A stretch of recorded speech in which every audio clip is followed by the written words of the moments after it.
¿A qué viene tanto revuelo? Sobre todo por parte de algunos colegas. No he dicho nada que no se supiese. Lo que comenté en el vídeo anterior es algo bien conocido, lo suficientemente conocido por los profesionales de la salud mental en España y más concretamente en el ámbito de la psicología, tanto a nivel de la práctica clínica por los psicólogos y psicólogas, como sobre todo por las facultades de psicología y también por los colegios oficiales de psicólogo, como para que a estas alturas nadie se haga el despistado ni se rasgue las vestiduras. Se sabe, ¿no es cierto? Pues claro que se sabe. ¿A qué viene entonces hacerse los sorprendidos, las sorprendidas? No es así, sin embargo, a nivel del ciudadano de a pie, como suele decirse coloquialmente, y al menos por mi parte, refiriéndome a ellos de la forma más cariñosa. Ellos, ellas no disponen seguramente de la información que compartí, denunciando este estado de la cuestión. Sí, sí, denunciando, es decir, declarando públicamente algo que, al menos a mi modo de ver, es completamente absurdo y deja mucho que desear sobre la profesionalidad. ¿Con qué intención? Con el propósito, con la intención de contribuir, como suele decirse, con ese granito de arena a subsanar esta situación ilógica, surrealista, por decirlo de una manera suave. Situación ridícula y completamente incoherente y que nada, y eso es lo importante, beneficia a la formación profesional del psicólogo, de la psicóloga. No existe un único modelo psicoterapéutico. De hecho, las propuestas terapéuticas se cuentan por centenares, por varios centenares. Por consiguiente, con la finalidad de sistematizar este complejo campo de alternativas terapéuticas, se decidió agruparlas en unos pocos, varios modelos, que ahora veremos, en los que fundamentalmente se destacaría su base, su basamiento teórico. Sabemos que las distintas intervenciones clínicas tienen esa base, ese fundamento en un soporte teórico del que se deriva una consiguiente metodología y de esta, a su vez, una técnica o unas técnicas que correlacionan directamente con esa cuestión del método. Pues bien, los modelos de intervención o tratamiento suelen agruparse en estos cuatro: los modelos psicodinámicos, los cognitivo-conductuales, los humanistas y los sistémicos. Modelos de tratamiento psicológico que, sin embargo, atención, no hay que confundir con los ámbitos de aplicación de la psicología, en cuyo campo se encuentra, por supuesto, el de la psicología clínica, pero también una serie de otras áreas. Por ejemplo, la psicología del trabajo, la jurídica y o forense, la psicología deportiva, la ambiental, la geriátrica o del envejecimiento, la psicología de emergencias y catástrofes y algunas más. ¿No les parece de sentido común, una obviedad sin ningún tipo de paliativos, que el candidato o la candidata a psicólogo o a psicóloga, vale decir, el estudiante de psicología, fundamentalmente la que va a dedicarse a la atención clínica de pacientes, antes de graduarse, estudie y conozca al detalle y con la mayor profundidad posible los cuatro modelos de intervención, estos que acabamos de ver previamente? Parecería que les estoy planteando una pregunta retórica, cuya respuesta viene a caer por su propio peso. Pues Por increíble que parezca, eso no ocurre en nuestro país. Lo voy a repetir. No ocurre en nuestro querido país, no al menos a lo largo y ancho de todo el territorio nacional. A día de hoy aún son mayoría las facultades de psicología que privilegian uno de dichos modelos, fundamentalmente el modelo cognitivo-conductual, descartando a menudo, muy a menudo, los demás.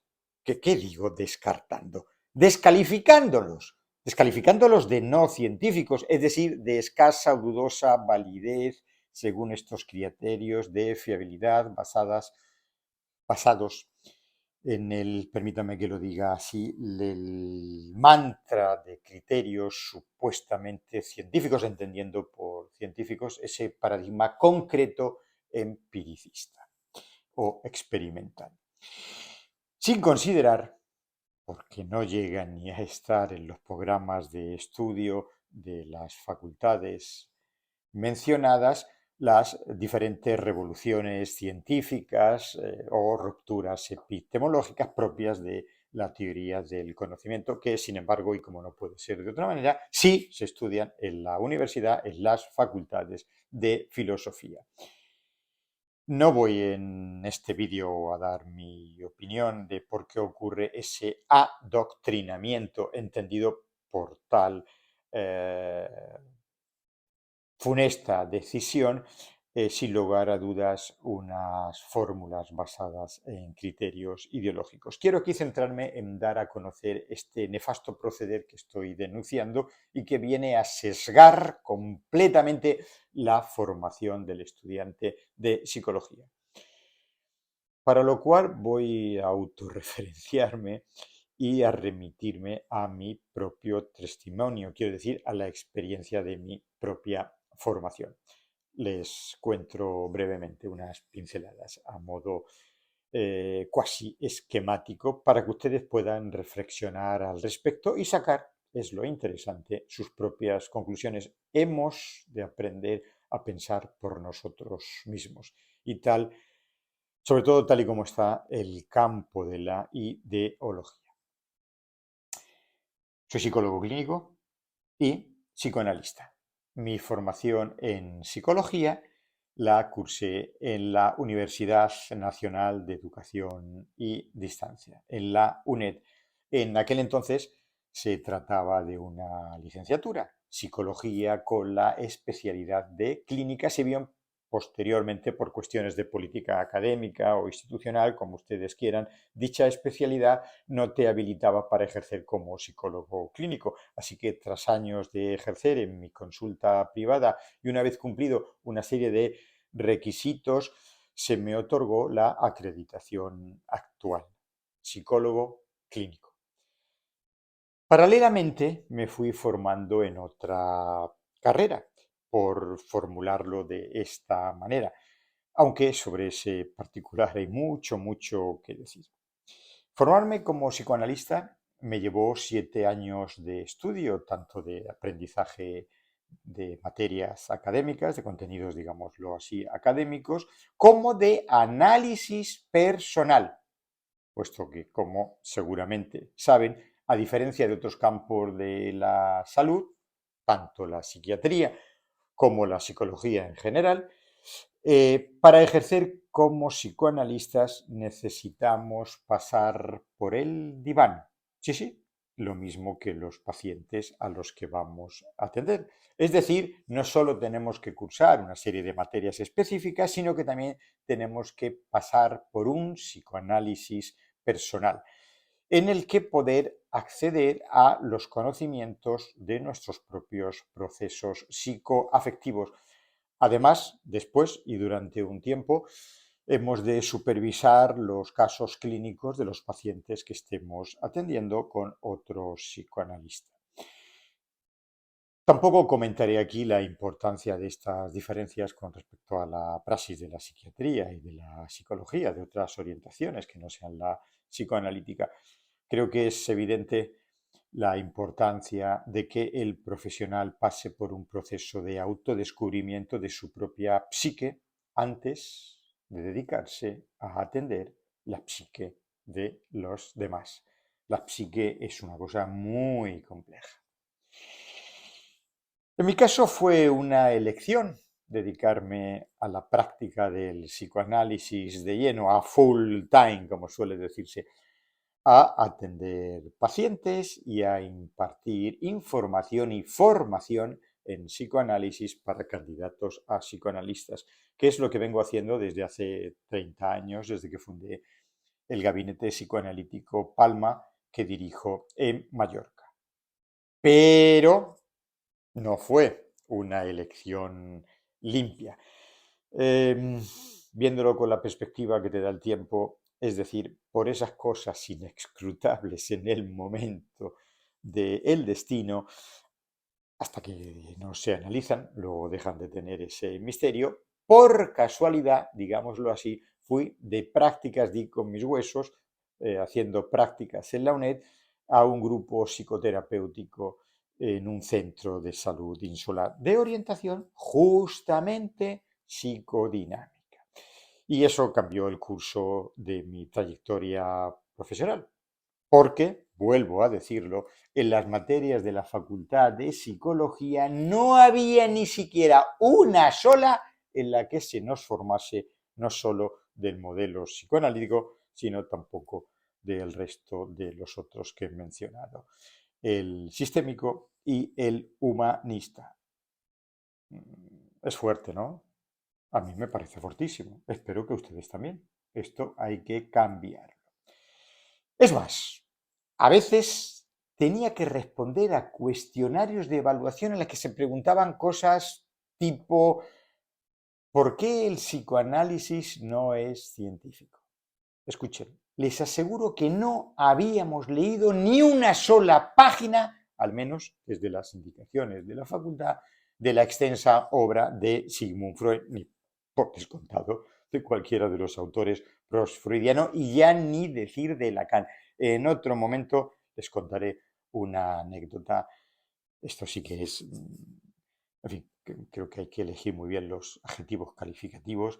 Completamente absurdo lo que me ocurrió dando un taller en la Facultad de Psicología de la UIB y alguien, un profesor, me interrumpió preguntándome, esto es una facultad de psicología, ¿por qué hablar de filósofos? Y se referían a Lacan. Lo dejaré de momento aquí. Sí, han escuchado bien. También en la Universidad Presencial de las Islas Baleares, en la conocida como UIB, la situación no era muy diferente. Durante un tiempo se cursaba una única asignatura de introducción al psicoanálisis, una asignatura obviamente optativa. Hasta ahí podíamos llegar. Que dicho sea de paso, fue debido a la iniciativa, al interés y, por supuesto, al magnífico acierto del que en su momento ostentó el cargo de decano de la Facultad de Psicología. No hace mucho tiempo se jubiló y con él se ha borrado todo vestigio, todo rastro de orientación psicoanalítica en la facultad. Para terminar, en otras facultades de psicología, en otros lugares del mundo, uno de los cuales conozco bastante bien, Argentina, por ejemplo, la situación, sin embargo, es muy distinta. La mayoría de las asignaturas que se imparten en el contenido de psicología de las facultades son sobre teoría del inconsciente, es decir, sobre psicoanálisis, siendo además muchos, bastantes de los profesores titulares psicoanalistas.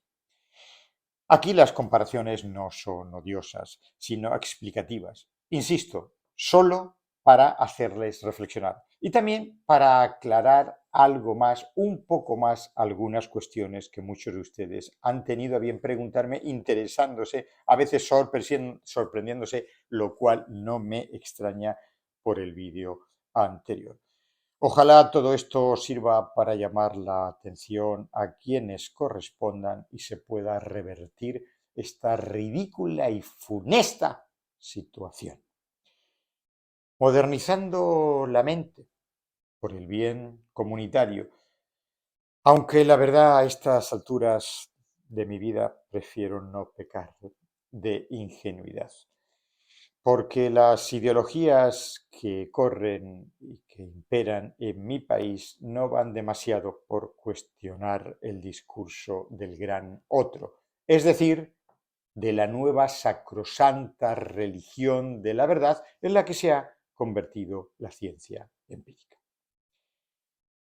Tanto en este canal de YouTube como en la página web del Gabinete Psicoanalítico Palma encontrarán información diversa sobre el psicoanálisis. Les agradezco su atención y también su interés y nos vemos en la próxima.